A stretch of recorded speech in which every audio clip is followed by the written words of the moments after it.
अस्सलामु अलैकुम व रहमतुल्लाहि व बरकातुहू। पिछली किस्त में आपने देखा कि किस तरह एक नौजवान बातिल के सामने डट गया, बुत टूट गए और इब्राहीम अलैहिस्सलाम को कैदी बनाकर नमरूद के सामने पेश किया गया। आज की किस्त में आप देखेंगे नमरूद के दरबार का खौफनाक मंजर, आतिश नमरूद का मौजिज़ा, हिजरत फी सबीलिल्लाह, मिस्र व शाम और फ़िलिस्तीन का सफ़र, हज़रत सारा की वफ़ादारी और हज़रत हाजिरा की अज़ीम आमद। तो तैयार हो जाइए, अब शुरू होने जा रहा है हक़ और बातिल के दरमियान घमासान की ज़बानी जंग।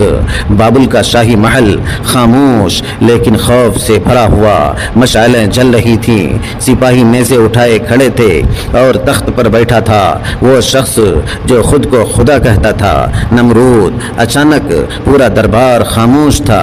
नमरूद ने गुरूर से कहा, सुना है तुम हमारे खुदाओं को झुटलाते हो।